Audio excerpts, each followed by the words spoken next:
गोदान मुगानि जों गोदान आबादारि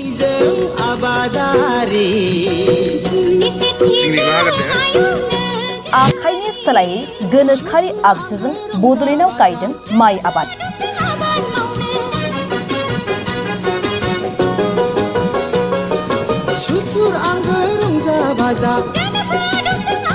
जों मिन्थिगौदि रायजोजों लोगोसे बड'लेण्डआव रायजो जाबोनाय साफ्रोमबो सुबुं माहारियानो गाहायै आबादनि सायाव सोनारना जिउ खुंबोदों।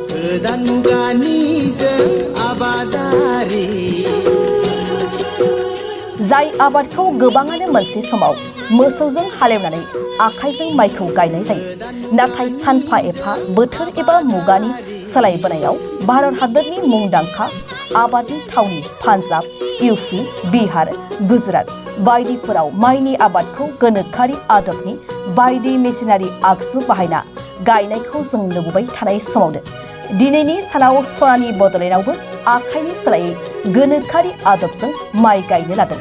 क'क्राझार जिल्लानि सिङाव थानाय रामफलबिल काफुर गामियाव सोमखोर मिथिंगा मुंनि फार्मार प्रडिउसार कम्पानि लिमिटेडजों दानाय मोनसे गोख्रों आबादारि हानजाया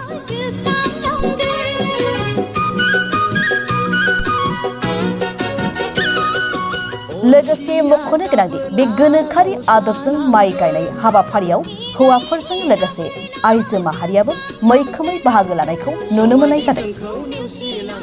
दानिया फै बे समाव जोंनि बड'सा खौरां बिजोंनि गेजेरजों आबादारि बिथांमोनहा मा फोरमायखो आबुङै मिन्थिना लानि।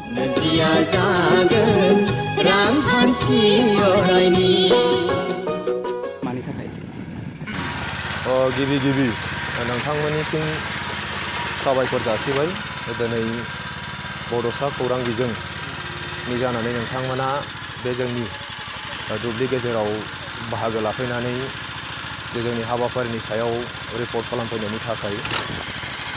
दिनैहाय जोङो मिथिगौ भारतबर्षनि गेजेरावनो गोबां माखासे सिगां समनिफ्रायनो जेरै इउपि, बिहार, गुजरात बैफोरबायदि हादरसायाव जेबायदि माने आबादनि फारसे गोबां जौगानाय जों बेखौ नुनो मोनदों, नाथाय जोंनि बड'लेण्डआव बा जोंनि ओनसोलाव आबादनि फारसे बेबायदि जुदिअबा जोङो आबादनि सायावनो सोनारनानै न'खर संसार सोलियो, अब्लाबो माने आबादनि फारसे गोदान मोनसे आदबजों गोदान मोनसे टेकनिकजों आबाद मावनायखौ जोङो नुवाखैमोन। दिनै जोंनि बिमा बिफा जोंनि आबै आबौ बिथांमोना गोमोनो हमो जे मेसिनजों माइ गायनाय होनोबा बियो मोनसे गोमोथाव बिसोरनि थाखाय जायो।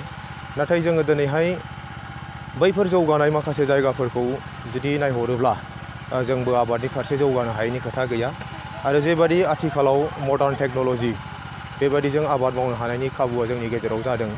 दा बेखौ जोंबो बिनि सुबिदाखौ जोंबो लानांगौनि थाखाय जोङो बे रामफलबिल आप्लागाव बे ओनसोलखौ लानानै मोनसे जेरैबायदि मोनसे गभर्नमेन्टनि बियो मोनसे इनिशिएटिभ फार्मार प्रडिउसार कम्पानि जायखौ FPC होननानै बुङो, जोंबो बेवहाय बे जोंनि ओनसोलाव सोमखोर मिथिंगा बेबायदि मोनसे नाम होनानै फार्मार प्रडिउसार कम्पानिखौ दिनै दानानै लादों। आरो बे कम्पानिनि इनिशिएटिभआवनो दिनै जोङो बे मोनसे गोदान आदबजों एबा मेसिनजों माइ गायनाय हाबाफारिखौ जोंनि गेजेरावबो जागायजेनदों। बुंनांगोन बेवहाय मोनसे बाथ्रा, दिनै KBK गसाइगाव बिथांमोना माखासे जोंखौ खोथिया फोजेननाय समनिफ्रायनो जे मेसिनजों गायनाय खोथिया एसे आलदा टेकनिकजों खालामनो गोनां जायो, दा बे समनिफ्रायनो जोंखौ बिथांमोना मदद खालामफैदों। दा बिसोरनि गाइडेन्सआवनो जोङो दिनै बे हाबाफारिखौ दिनैसिम मोनसे मावनो हानाय पर्यायाव सफैदों। बे आगजुखौ बबेनिफ्राय लाबोनाय जादों आरो बेनि बेसेना गंसेयाव बेसेबां सार? बेनि बेसेनखौ जोङो दिनैहाय खुला खुलि बेबायदि जोंनि कम्पानिया मोनसे गोदान, जायनि थाखाय बेखौ जोङो जोंनि आखाइजों बा जोंनि बेबायदि फैसाजों बायनानै लाबोनाय जायाखै। गिबि खेब जोङो मिथिगौ जे बोसोरनैसो आगोल दतमा ब्लकआवबो सरकारा बेखौहाय गंसे मेसिन दोनफैदोंमोन जोंनि रायजो राजाफोरनि सुजुग सुबिदानि थाखाय, मावनानै जानायाव गोरलै जानायनि थाखाय। नाथाय थांनाय दुखुनांथाव बाथ्रा, थांनाय बोसोरनैयावबो जोङो बे मेसिनखौ रावबो बाहायनाय जायाखैमोन। दा बेखौ गिबि खेब जों बाहायनो थाखाय लाबोदोंमोन, नाथाय बेवहाय गोबाव सम दोनसोनायनि थाखाय बै मेसिना मोनसे सोलियै बा जोंनो खामानियाव गैयै जादों।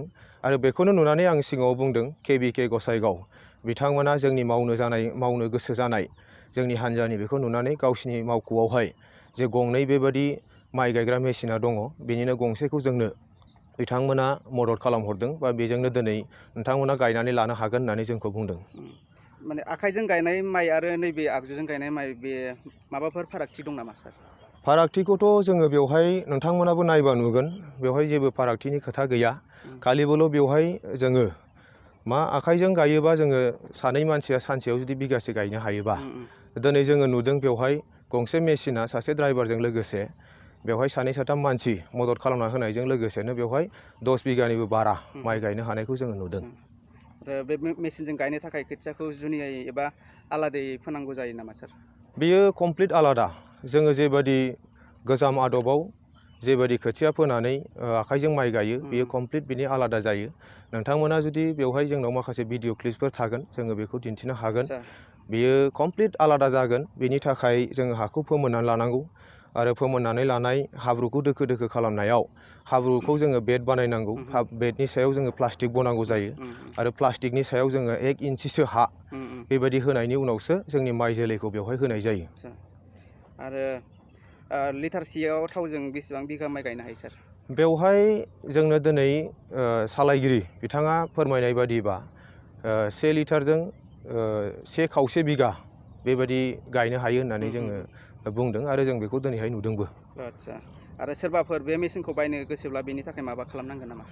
मेसिनखौ बायनायाव जोङो बायनायसिम बारा थांथ'वाखैब्लाबो जोङो माखासे अफिसारफोरजों रायलायदों बेखौ जोङो बायनो हायो। 2 लाखसोआव बेखौ मोनगोन मोजां मेसिनखौ। गोबां बेबो क्वालिटि दङ। गोबां रोखोमनि मेसिन दङ। खम दामनिबो मोनगोन बारानिबो मोजां थागोन बेबायदि बाथ्राखौ बिथांमोना जोंनो फोरमायदों।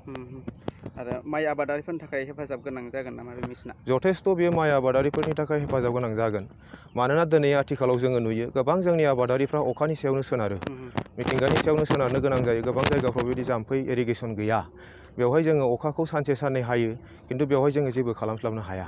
नाथाय जोंनि बांसिन आबादारिफ्रानो जोंनि ओनसोलाव 10 बिगा 20 बिगानि बाराद्राय बिदिबो माइ गाया। सोरबाया गायो एसे बिनि खम मानसिफ्रा गायो बुरजा हाखौ। खिन्थु जोंनि थाखाय बे सरासनस्रा मावनानै जानायाव 20 बिगा 30 बिगा बिदिसिम माइ गायनानै जाग्राफोरनि थाखाय जोंनो मा सानब्रै सानबा अखा हानानै होबानो जों बेजों कमप्लिट खालामनो हानाय मोनसे राहा दं।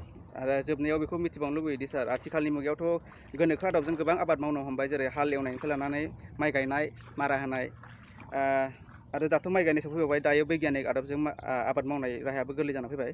दा बेखौ लाना फैबाय थानाय लाइमोनफोरनिसिम मा थुलुंगा होनो सानो सारा? दिनैनि थारिखाव आङो बेखौ बांद्राय खोथा बुंनाय नङा। मानो होनोबा जोंबो गोदान। गोबां मानसिया सानगोन गावसोर साक्सेस जाग्रोआगाला गुबुनखौ बाथ्रा बुंनो फैदों बिदि साननो हानाय। दा जायनि थाखाय आं बिनि सायाव गोबां बाथ्रा बुङाबाबो जोङो खावलायगोन दिनै जोंनि लाइमोनफ्रा जोंनि बिमा बिफा जोंनि बिदा फंबायफ्रा गोबां बेबायदि जोंनि ओनसोलाव मावनानै जानो हानाय खाबु दङब्लाबो गोबां गुबुन गुबुन जायगाफ्राव कम्पानिफ्राव खामानि मावहैनायनि नामावहाय गोबां बेबायदि आलाय आथानि जानाय बेखौ जों नुदों।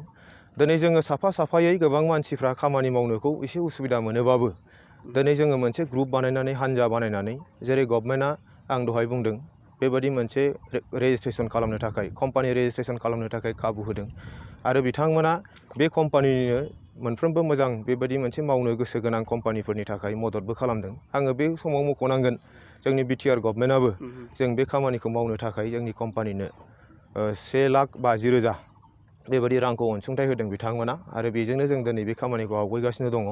ओंखायनो आं खावलायगोन जोंनि लाइमोनफोरखौ बेबायदि जोङो जाहाथे बेखार थायालासे समखौ नस्थ' खालामालासे आरो गुबुन गुबुन जायगाफोरखौल' बांसिन मोजां नुहुरा जासे कम्पानिफोरखौल' गोसो जायाजासे जोंनि ओनसोलाव गोबां बेबायदि बेखार खालि माइ गायनायल' नङा गुबुन गुबुन बेबायदि माखासे जेरै फार्म खालामनाय बेबायदि लाइभ स्टक अमा फिसिनाय दाउ फिसिनाय बेफोर माखासेखौ जोङो ग्रुप जायै हानजा नाङै जुदि खालामोबा बियो जोंनि थाखाय जोबोद मोजां जागोन आरो गुबुन जायगाफ्राव थांनानै बेबायदि आलाय आथारि जानायनिफ्राय जोङो बासायगोन होननानै जोङो सानो।